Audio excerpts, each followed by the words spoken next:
தொடர் கனமழையின் காரணமாக புதுச்சேரியில் உள்ள அனைத்து அரசு மற்றும் அரசு உதவி பெறும் பள்ளிகள், தனியார் பள்ளிகள் மற்றும் அனைத்து கல்லூரிகளுக்கும் டிசம்பர் 2ஆம் தேதி திங்கட்கிழமை விடுமுறை அளிக்கப்பட்டுள்ளதாக கல்வித்துறை அமைச்சர் நமச்சிவாயம் தகவல் தெரிவித்துள்ளார். மேலும் அதிக கனமழை, கடும் சூறாவளி காற்றுடன் புயல் கரையை கடந்த நிலையில் சாலைகளில் தண்ணீர் தேங்கி உள்ளது.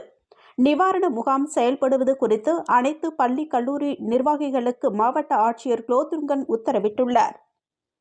சென்னையினை மிரட்டிய பெங்டன் புயல் நள்ளிரவில் மாமல்லபுரம், புதுச்சேரி இடையே கரையினை கடந்தது. இதனால் மழை படிப்படியாக குறைந்து வருகிறது. புதுச்சேரியில் அதிக கனமழை, கடும் சூறாவளி காற்றுடன் புயல் கரையை கடந்த நிலையில் சாலைகளில் தண்ணீர் தேங்கி வெள்ளக்காடாக காட்சியளித்து வருகிறது. இந்நிலையில் புதுச்சேரியில் உள்ள அனைத்து அரசு மற்றும் தனியார் பள்ளி, கல்லூரிகள் பொதுமக்களுக்கான நிவாரண முகாமாக செயல்பட அரசு உத்தரவிட்டுள்ளது. நிவாரண முகாம் செயல்படுவது குறித்து அனைத்து பள்ளி, கல்லூரி நிர்வாகத்தினருக்கும் மாவட்ட ஆட்சியர் குலோத்துங்கன் உத்தரவிட்டுள்ளார். புதுச்சேரியில் உள்ள அனைத்து அரசு, தனியார் பள்ளி, கல்லூரிகளுக்கு மறு உத்தரவு வரும் வரை நிவாரண முகாமாக செயல்படும் என்றும் தெரிவித்துள்ளார்.